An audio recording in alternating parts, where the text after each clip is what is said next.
Cek. Halo, assalamualaikum warahmatullahi wabarakatuh. Perkenalkan, nama saya Nanang Setiabudi dari Universitas Amikom Yogyakarta dengan NIM 20.61.0192 dari kelas 20 BCI. Jadi kali ini untuk memenuhi tugas final saya sebagai mahasiswa dari Bu Rahma dalam mata kuliah kecakapan interpersonal, saya akan mewawancara salah satu dari project manager di perusahaan swasta dari domisili saya di Sulawesi Tenggara. Mungkin sebelumnya bisa diperkenalkan dulu nih, namanya siapa Pak? Waalaikumsalam warahmatullahi wabarakatuh. Nama saya Muhammad Saleh, tinggal di Sulawesi Tenggara, Kabupaten Kolaka, Kecamatan Pomala. Ya mungkin Nanang butuh suatu kisah inspiratif untuk mengembangkan ilmunya barangkali ya. Iya benar. Ini saya sampaikan bahwa untuk mencapai cita-cita itu kita tidak perlu sempurna, tapi cukup kita berusaha semaksimal mungkin. Karena saya juga dari segi pendidikan, pendidikan saya tidak tinggi, namun tingkat percaya diri dari dalam diri kita itu mampu membuat bersaing sama yang lain. Tapi itu jangan dijadikan motivasi untuk tidak belajar dengan giat. Jangan dicontoh yang seperti itu. Itu hanya kebetulan kami karena keluarga yang tidak mampu untuk membiayai biaya pendidikan. Akhirnya waktu itu kita tidak sampai ke jenjang kuliah. Alhamdulillah sekarang Nanang bisa seperti itu. Orang tua insya Allah bisa membiayai. Jadi perjalanan saya sampai meniti di pekerjaan di perusahaan swasta sampai saat ini saya dipercayakan pegang beberapa proyek, itu artinya kami diberikan kepercayaan. Jadi bukan dari hanya semata-mata ilmu yang kita miliki. Kita dikasih kepercayaan sama perusahaan, itulah yang modal utama. Jadi bukan semata-mata karena ilmunya tinggi, sekolah tinggi itu bisa dipercaya seperti itu. Jadi seperti itulah kisah inspiratif dari saya. Sekali lagi saya sampaikan bahwa bukan suatu kesempurnaan yang bisa menjadikan orang itu jadi sukses. Mungkin itu saja dari saya. Atau masih butuh yang lain? Mungkin saya mau Silakan. nanya dulu nih beberapa pertanyaan. Kalau dirunut dari awal nih, mungkin pekerjaan paling pertama atau usaha yang paling pertama Bapak sendiri lakukan itu apa? Dan pada umur berapa? Jadi saya itu enggak pernah berhenti ya. Mulai dari kecil, saya dari SD sudah bisa mencari dan membiayai sebagian hidup kami untuk kebutuhan. Karena kita tahulah orang tua kita tidak mampu.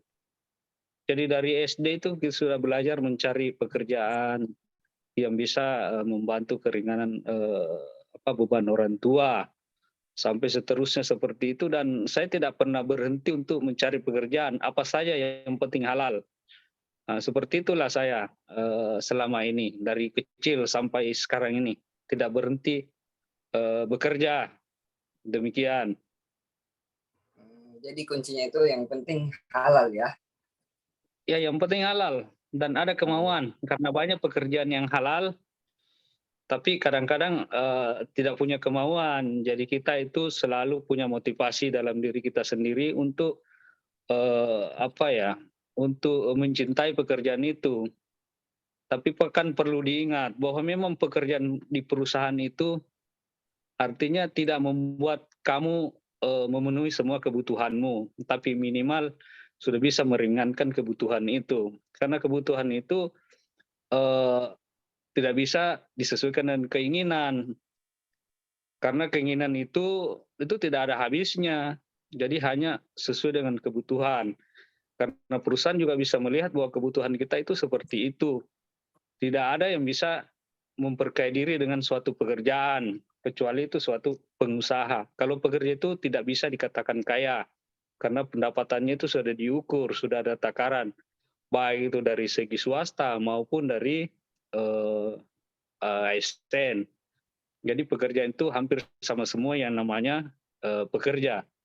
Jadi inspirasi saya itu untuk ke depannya ya, kalau bisa itu jangan jadi pegawai, tapi jadi pengusaha, itu yang lebih baik. Nah, cuma kan kadang-kadang ada orang menganggap bahwa yang bisa menghidupi itu bekerja. Dia enggak berani ambil resiko. Jadi akhirnya dia mencari pekerjaan kemana-mana, padahal dia bisa menciptakan lapangan kerja. Sebenarnya sekolah yang paling inspiratif itu yang itu tadi, bisa menciptakan lapangan kerja, bukan dia mencari kerja. Itu yang kita butuhkan sebenarnya.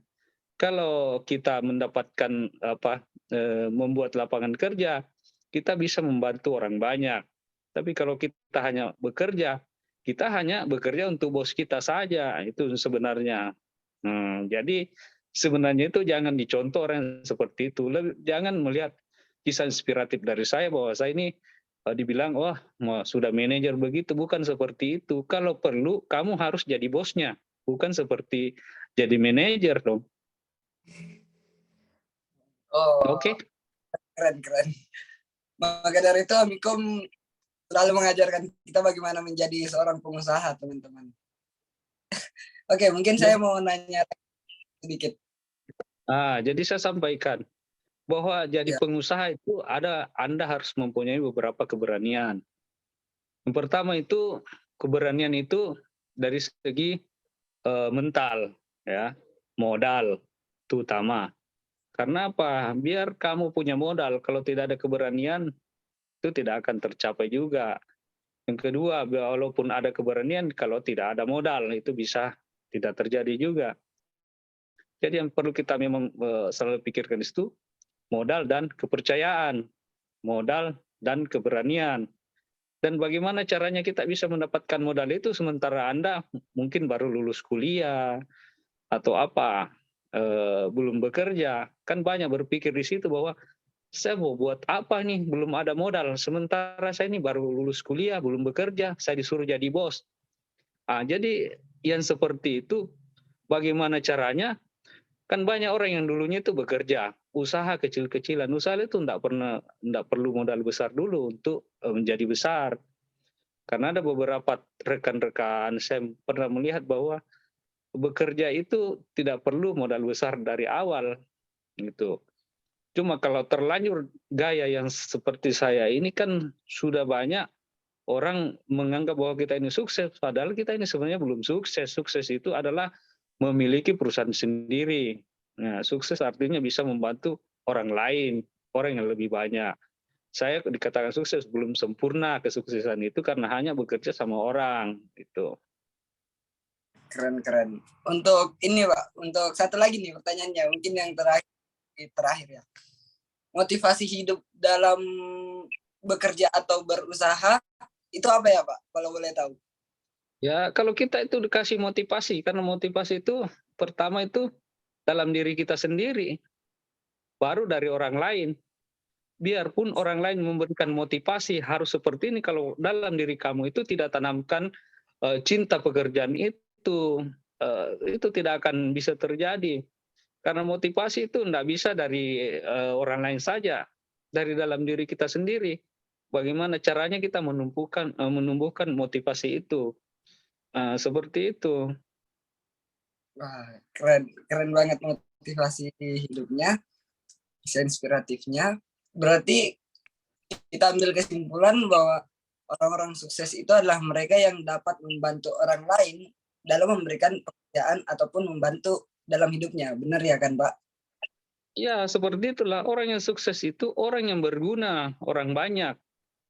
Sekaya apapun kamu kalau hanya menikmati penghasilanmu sendiri bukan sukses itu.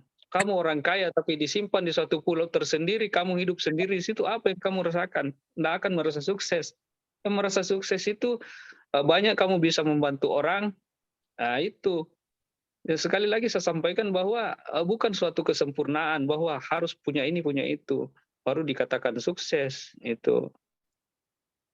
Wah, keren banget, Pak. Mungkin berhubung juga waktunya udah tersisa 4 menit, saya rasa mungkin saya tutup dulu wawancara kali ini.